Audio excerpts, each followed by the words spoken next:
ഇന്നത്തെ video HTML tutorial ആണ്. ഇന്നത്തെ ജസ്റ്റ് ഒരു ഇൻട്രൊഡക്ഷൻ വീഡിയോ ആണ്. നമ്മൾ എങ്ങനെ എന്താണ് HTML, അതിൻ്റെ അകത്ത് നമ്മളിപ്പോൾ ഏത് ടെസ്റ്റ് എഡിറ്റർ യൂസ് ചെയ്തിട്ടാണ് നമ്മൾ HTML പ്രോഗ്രാം ചെയ്യാൻ പറ്റുന്നത്, പിന്നെ എന്തെന്ന ഒരു സാമ്പിൾ പ്രോഗ്രാം എങ്ങനെയാണ് അതിൻ്റെ ഒരു ബേസിക് സിൻടാക്സ് വരുന്നത് എന്നുള്ളൊരു സാമ്പിൾ പ്രോഗ്രാമും അത്രയാണ് ഇന്നത്തെ വീഡിയോയിൽ വരുന്നത്. അപ്പോൾ HTML എന്ന് പറയുമ്പോഴത്തേനും നമുക്കൊരു വെബ് പേജ് ക്രിയേറ്റ് ചെയ്യാൻ വേണ്ടിയിട്ട് യൂസ് ചെയ്യുന്ന ഒരു ലാംഗ്വേജിനെയാണ് HTML എന്ന് പറയുന്നത്. HTML എന്ന് പറഞ്ഞു കഴിഞ്ഞാൽ സ്റ്റാൻഡേർഡ് മാർക്കപ്പ് ലാംഗ്വേജ് ആണ്. ഇനി അതെന്ന് പറഞ്ഞാൽ അത് യൂസ് ചെയ്തിട്ടാണ് നമ്മൾ ഈ വെബ്സൈറ്റുകളെല്ലാം ക്രിയേറ്റ് ചെയ്യുന്നത്. ഒരു സ്ട്രക്ചർ ക്രിയേറ്റ് ചെയ്യാൻ വേണ്ടിയിട്ടാണ് നമ്മൾ HTML യൂസ് ചെയ്യുന്നത്. നമുക്ക് ഈസി ആയിട്ട് ലേൺ ചെയ്യാൻ പറ്റിയ ഒരു ലാംഗ്വേജ് ആണ് HTML എന്ന് പറയുന്നത്. ഇനി HTML ചെയ്യാൻ വേണ്ടിയിട്ട് നമ്മൾ HTML കോഡ് ചെയ്യാൻ വേണ്ടിയിട്ട് ചിലർ നോട്ട് പാഡിൽ ചെയ്യുന്നവരുണ്ട്. നമുക്ക് ഇച്ചിരി കൂടെ എളുപ്പത്തിൽ ചെയ്യാൻ വേണ്ടിയിട്ട് നമുക്ക് ടെസ്റ്റ് എഡിറ്റേഴ്സ് യൂസ് ചെയ്യാവുന്ന ടെസ്റ്റ് എഡിറ്റേഴ്സ് ഒന്ന് വിഷ്വൽ സ്റ്റുഡിയോ കോഡും രണ്ടാമത്തെ സബ്ലൈം ടെസ്റ്റുമാണ്. സബ്ലൈം ടെസ്റ്റ് ഡൗൺലോഡ് എന്ന് ജസ്റ്റ് ഗൂഗിളിൽ അടിച്ചു കൊടുക്കുക. എന്നിട്ട് അതിൻ്റെ അകത്ത് വരുന്ന ഫസ്റ്റ് ഇതിൽ ഡൗൺലോഡ് ചെയ്യുക. ജസ്റ്റ് നെക്സ്റ്റ് അടിച്ചു കൊടുത്തു കഴിഞ്ഞാൽ നമുക്ക് സബ്ലൈം ടെസ്റ്റ് ഡൗൺലോഡ് ആയി കിട്ടും. അപ്പം സബ്ലൈം ടെസ്റ്റ് ഡൗൺലോഡ് ചെയ്യുക, ദെൻ ഓപ്പൺ ചെയ്യുക. എന്നിട്ട് നമുക്ക് HTML ചെയ്യാൻ വേണ്ടിയിട്ട് നമ്മൾ ഓപ്പൺ ആയി വരുന്ന ഒരു ഡോക്യുമെന്റ് നമുക്ക് ആദ്യം സേവ് ചെയ്യുകയാണ്. HTML ആയിട്ട് സേവ് ചെയ്യുക. അതായത് നമുക്ക് ഇച്ചിരി കൂടി സിമ്പിൾ ആയിട്ട് കോഡ് കിട്ടാൻ വേണ്ടിയിട്ടാണ് ഇന്ന് ചെയ്യാൻ പറയുന്നത്. അപ്പോൾ ഞാൻ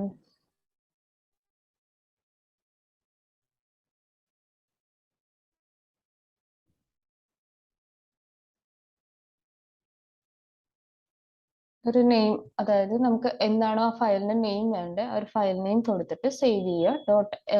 .html എക്സ്റ്റൻഷൻ യൂസ് ചെയ്യുക. അല്ലെങ്കിൽ .html എക്സ്റ്റൻഷൻ യൂസ് ചെയ്തില്ലെങ്കിൽ സേവ് ആസ് ടൈപ്പ് മാറ്റിയിട്ട് അതിൻ്റെ അകത്ത് HTML കൊടുത്താലും മതി. ഞാൻ .html എക്സ്റ്റൻഷൻ യൂസ് ചെയ്തിട്ട് ഒരു HTML പേജ് ക്രിയേറ്റ് ചെയ്തിട്ടുണ്ട്. എന്നിട്ട് നമ്മൾ ബേസിക് ആയിട്ട് HTML ക്രിയേറ്റ് ചെയ്യാൻ വേണ്ടിയിട്ട് യൂസ് ചെയ്യുന്ന ടാഗിനെയാണ് ടാഗ് യൂസ് ചെയ്തിട്ടാണ് നമ്മൾ ഇതിൻ്റെ അകത്ത് ടാഗ്സ് എന്ന് പറയുമ്പോഴത്തേനും ഒരു രണ്ട് ആംഗിൾ ബ്രാക്കറ്റിന്റെ, അതായത് ആംഗിൾ ബ്രാക്കറ്റ് സ്റ്റാർട്ട് ചെയ്യുന്നതും ആംഗിൾ ബ്രാക്കറ്റ് എൻഡ് ചെയ്യുന്നതിന്റെയും ഇടയിലായിട്ട് കൊടുക്കുന്ന കണ്ടന്റ്സിനെയാണ് നമ്മൾ ടാഗ് എന്ന് പറയുന്നത്. ടാഗ്സിന്റെ ഉള്ളിലായിട്ടായിരിക്കും നമ്മൾ ഓരോ എലമെന്റിനെയും ഇതിൻ്റെ അകത്ത് കൊടുക്കുന്നത്. അങ്ങനത്തെ ഒരു സ്ട്രക്ചറാണ് HTML ലാംഗ്വേജിനുള്ളത്. അപ്പൊ നമുക്ക് HTML എന്ന് പറയുന്നതാണ് ഏറ്റവും ബേസിക് ആയിട്ട് HTML ക്രിയേറ്റ് ചെയ്യാൻ വേണ്ട ടാഗ്, അതായത് root element of an HTML page എന്ന് പറയുന്നത് HTML ടാഗ് ആണ്. ജസ്റ്റ് HTML ടാഗ് കൊടുത്തു കഴിയുമ്പോഴത്തേനും നമുക്ക് ഇപ്പോൾ നമ്മുടെ സബ്ലൈം ടെസ്റ്റിലാണെങ്കിൽ നമുക്ക് ഒരു ഇത്രയും ബാക്കിയുള്ള കുറച്ച് കോഡ് അതിൻ്റെ അകത്ത് ഓട്ടോമാറ്റിക്കലി വരുന്നുണ്ട്. അതിനകത്ത് എന്തൊക്കെയാ സംഭവം എന്ന് പറഞ്ഞുതരാം. ഒന്നാമത്തേത് ഡോക് ടൈപ്പ് HTML എന്നാണ് കൊടുത്തിരിക്കുന്നത്. അതൊരു ഡിക്ലറേഷൻ ആണ്. അതായത് ഈ ഒരു ഡോക്യുമെന്റ് എന്ന് പറയുന്നത് HTML5 ഒരു ഡോക്യുമെന്റ് ആണെന്നുള്ള ഒരു ഡിക്ലറേഷൻ സ്റ്റേറ്റ്മെന്റ് ആണ് ഡോക് ടൈപ്പ് HTML എന്ന് പറയുന്നത്. നെക്സ്റ്റ് വരുന്നത് HTML എന്നുള്ളതാണ്. HTML ഞാൻ നേരത്തെ പറഞ്ഞു റൂട്ട് എലമെന്റ് ആണ്. ഒരു HTML പേജിന്റെ റൂട്ട് എലമെന്റ് ആണ് HTML ടാഗ് എന്ന് പറയുന്നത്. ദെൻ വരുന്നത് ഹെഡ് ടാഗ് ആണ്. ഹെഡ് ടാഗിലുള്ള നമ്മൾ കൊടുക്കുന്നത് എപ്പോഴും meta information about the HTML page ആണ്. HTML പേജിനെ കുറിച്ചുള്ള മെറ്റാ ഇൻഫർമേഷൻസും അതുപോലെ തന്നെ നമുക്ക് എക്സാമ്പിൾ പറയുകയാണെങ്കിൽ നമുക്കിപ്പോൾ വേറെ ഏതെങ്കിലും ഇപ്പൊ ലിങ്ക് കാര്യങ്ങളൊക്കെ ആഡ് ചെയ്യാം, വേറൊരു പേജ് ലിങ്ക് ചെയ്യാനോ അങ്ങനത്തെ കാര്യങ്ങളൊക്കെ കൊടുക്കാനും നമ്മൾ എന്ത് ചെയ്യുന്നുണ്ട്, ഹെഡ് സെക്ഷൻ്റെ അകത്ത് കൊടുക്കുന്നത്. അതെന്തൊക്കെയാണ് ഹെഡ് സെക്ഷനിൽ കൊടുക്കുന്നതെന്ന് നമ്മൾ പാർട്ടായിട്ട് പഠിക്കുന്നതായിരിക്കും. ഇപ്പൊ ജസ്റ്റ് മനസ്സിലാക്കി വെക്കേണ്ട മെറ്റാ ഇൻഫർമേഷൻസ്, അതായത് ഹെഡിൽ കൊടുക്കുന്നതൊന്നും നമുക്ക് ആ ഒരു പേജിൽ വ്യൂ ചെയ്യേണ്ട കാര്യങ്ങളല്ല നമ്മൾ ആ ഒരു ഹെഡിൽ കൊടുക്കുക. ഇനി ഇവിടെ നമ്മൾ കൊടുത്തേക്കുന്ന മെറ്റാ കാസറ്റ് UTF-8 അത് എൻകോഡിംഗ് സ്കീമാണ്. പിന്നെ നമ്മൾ കൊടുത്തേക്കുന്ന വ്യൂ പോർട്ടും ഈ ഒരു സംഭവങ്ങൾ എന്ന് പറഞ്ഞു കഴിഞ്ഞാൽ നമുക്ക് ഏതൊരു ഡിവൈസിലാണോ ഓപ്പൺ ചെയ്യുന്ന ആ ഒരു ഡിവൈസിനനുസരിച്ച് നമുക്കത് കാണാൻ വേണ്ടിയിട്ടാണ്. ആ ഏതൊരു ഇതിൻ്റെ അകത്താണോ ഓപ്പൺ ചെയ്യുന്നത് അതനുസരിച്ച് അത് കാണാൻ വേണ്ടിയിട്ടാണ് ആ ഒരു ഇത് വരുന്നത്. പിന്നെ ടൈറ്റിൽ എന്ന് പറയുന്നത് എപ്പോഴും നമുക്ക് ബ്രൗസറിന്റെ മുകളിലത്തെ വിൻഡോയിൽ കാണാൻ വേണ്ടിയിട്ടുള്ള സംഭവമാണ്. അതെങ്ങനെയാണെന്ന് പറഞ്ഞുതരാം. നമ്മൾ ഈ സാമ്പിള് ബ്രൗസറിൽ ഓപ്പൺ ചെയ്യുന്ന സമയത്ത്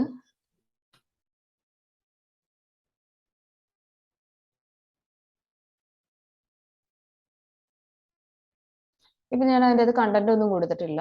നമുക്ക് ഇവിടെ ബ്രൗസറിന്റെ മേളിലത്തെ ഈ ഒരു ടാബിന്റെ അകത്ത് വന്നിരിക്കുന്നത് sample.html, വിച്ച് മീൻസ് നമ്മുടെ HTML ഫയലിന്റെ നെയിം ആണ് അവിടെ വന്നിരിക്കുന്നത്. അതിന് പകരം നമുക്കത് കസ്റ്റമൈസ് ചെയ്യാൻ വേണ്ടിയിട്ടാണ് ഈ ടൈറ്റിൽ എന്ന് പറയുന്ന ഒരു സംഭവം ഉള്ളത്. ഞാൻ എന്തെങ്കിലും ഒരു സംഭവം അവിടെ കൊടുക്കുകയാണെന്ന് പറയാം, മൈ ഫസ്റ്റ് പേജ് എന്ന് പറഞ്ഞ് ഞാനൊരു ടൈറ്റിൽ അവിടെ കൊടുക്കുവാണെങ്കിൽ നമുക്ക് എന്ത് കിട്ടും, അതായിരിക്കും അവിടെ വരിക.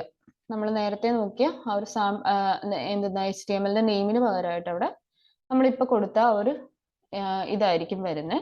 ബോഡി എന്ന് പറയുമ്പോഴത്തേനും നമുക്ക് വിസിബിൾ കണ്ടന്റ്സ്, അതായത് നമുക്കൊരു പേജിന്റെ അകത്ത് വിസിബിൾ ആയിട്ട് കാണേണ്ട കണ്ടന്റ്സിനെയാണ് നമ്മൾ എപ്പോഴും ബോഡിക്കകത്ത് കൊടുക്കുക. ഇപ്പൊ എക്സാമ്പിൾ ഞാൻ 2 ടാഗ് പഠിപ്പിച്ചു തരാം. ഒന്ന് ഹെഡിങ്ങിന് വേണ്ടിയിട്ടും രണ്ടാമത്തെ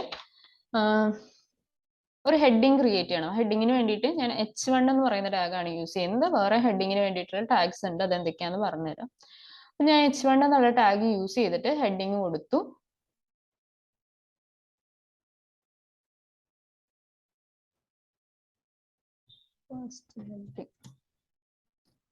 ജസ്റ്റ് ഒരു കണ്ടന്റും കൊടുത്തു. ഇനി ഒരു പാരഗ്രാഫും കൂടി ഞാൻ ക്രിയേറ്റ് ചെയ്യാണ്. പാരഗ്രാഫിന് വേണ്ടി P ടാഗ് ആണ് യൂസ് ചെയ്യുന്നത്. ജസ്റ്റ് ഇപ്പൊ ഈ ഒരു എക്സാമ്പിളിൽ നമുക്ക് ആ വിസിബിൾ കണ്ടന്റ് വരുന്നത് അറിയാൻ വേണ്ടിയിട്ടാണ്.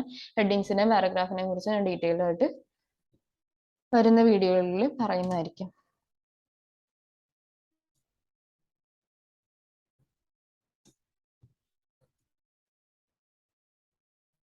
ഇത്രയും കൊടുത്തു.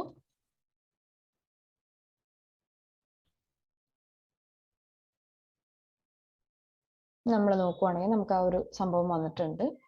HTML ടാഗിന് ചെറിയൊരു സ്പെഷ്യാലിറ്റി ഉള്ളത്, നമ്മളെപ്പോഴും സ്റ്റാർട്ടിംഗ് ടാഗ് ഉണ്ടെങ്കിൽ അത് എൻഡിങ് കൂടി ചെയ്തേക്കണം. അതായത് നമുക്കിപ്പോൾ HTML എന്ന് പറയുന്ന ടാഗാണ് ഞാൻ പറഞ്ഞ റൂട്ട് എലമെന്റ് എന്ന് പറയുന്നത്. ആ ഒരു എലമെന്റ് ഇതാ നമ്മൾ എല്ലാ കണ്ടന്റും കഴിഞ്ഞതിന് ശേഷം നമ്മൾ എൻഡ് ചെയ്തിട്ടുണ്ട്. അതുപോലെ ഹെഡ് ടാഗ് സ്റ്റാർട്ട് ചെയ്തിട്ടുണ്ട്. ഹെഡിന്റെ ഉള്ളിൽ കൊടുക്കേണ്ട കണ്ടന്റ്സ് എല്ലാം കൊടുത്തതിന് ശേഷം ഹെഡും ക്ലോസ് ചെയ്തിട്ടുണ്ട്. അത് ക്ലോസ് ചെയ്യുന്നത് എങ്ങനെയാന്ന് പറഞ്ഞു കഴിഞ്ഞാൽ സ്റ്റാർട്ട് ചെയ്യുമ്പോഴത്തേനും ജസ്റ്റ് ആ ടാഗ് ആംഗിൾ ബ്രാക്കറ്റിന്റെ ഉള്ളിൽ നമ്മുടെ എലമെന്റിന്റെ നെയിം എന്താണോ ആ നെയിം മാത്രം കൊടുത്താൽ മതി. ക്ലോസ് ചെയ്യുന്ന സമയത്ത് അതൊരു ആംഗിൾ ബ്രാക്കറ്റ് വെച്ചിട്ട് വേണം അത് ക്ലോസ് ചെയ്യാൻ വേണ്ടിയിട്ട്. അത് ഞാൻ സബ്ലൈം ടെസ്റ്റിലോ വിഷ്വൽ സ്റ്റുഡിയോ കോഡിലാണെങ്കിൽ ഓട്ടോമാറ്റിക്കലി അത് വരും. നമ്മൾ സാധാരണ ടെക്സ്റ്റ് എഡിറ്റേഴ്സ്, അതായത് നോട്ട് പാഡോ വേർഡ് പാഡോ ഒക്കെ യൂസ് ചെയ്യുവാണെന്നുണ്ടെങ്കിൽ അപ്പോൾ നമ്മൾ ഇതൊക്കെ സ്വന്തമായിട്ട് കൊടുക്കേണ്ടി വരും. അതൊരു ഇച്ചിരി കൂടി ഡിഫിക്കൽട്ട് ആയതുകൊണ്ടിട്ടാണ് ഈ സബ്ലൈം ടെസ്റ്റിൽ കൂടി പറഞ്ഞിരുന്നത്. അത് ഓട്ടോമാറ്റിക്കലി ഇപ്പൊ എൻ ടാഗ് ഉണ്ടെങ്കിൽ എൻ ടാഗ് കയറി വരും. എൻ ടാഗ് ഇല്ലാത്ത ചില എലമെന്റ്സും കൂടി ഉണ്ട്, അതെന്തൊക്കെയാന്ന് വരുന്ന വീഡിയോകളിൽ പറയുന്നതായിരിക്കും. അപ്പൊ ഇങ്ങനെയാണ് നമ്മളൊരു ടാഗ് കൊടുക്കേണ്ടത്. അതായത് ഒരു സ്റ്റാർട്ടിംഗ് ടാഗ് ഉണ്ടെങ്കിൽ അതിനെ അതിന്റെ കണ്ടന്റ് കഴിയുമ്പോഴത്തേനും അതിനെ എൻഡ് ചെയ്തിട്ടുണ്ടാവണം. അങ്ങനെയാണ് ഒരു ടാഗിന്റെ സ്ട്രക്ചർ വരുന്നത്. ഇങ്ങനെയാണ് ഒരു ബേസിക് HTML വരുന്നത്. അതായത് ഞാൻ പറഞ്ഞു എന്തൊക്കെയാണ് നമുക്ക് ആവശ്യമുള്ള ബേസിക് ആയിട്ട് ആവശ്യമുള്ള സംഭവങ്ങൾ എന്നുള്ള കാര്യങ്ങളൊക്കെയാണ് ഇന്നത്തെ വീഡിയോയിൽ ഞാൻ പറഞ്ഞത്. ടൈറ്റിൽ എന്താന്ന് പറഞ്ഞു, ഹെഡിങ്ങും പാരഗ്രാഫും ജസ്റ്റ് ഞാനൊന്ന് മെൻഷൻ ചെയ്തതുള്ളൂ. അതെന്താന്ന് വെച്ചാൽ ഒരു വിസിബിൾ കണ്ടന്റ് നമ്മുടെ HTML പേജിൽ വരുന്നത് കാണിക്കാൻ വേണ്ടിയിട്ടാണ് അത്രയും പറഞ്ഞത്. അപ്പൊ അത്രയേ ഉള്ളൂ ഇന്നത്തെ വീഡിയോ. Thank you.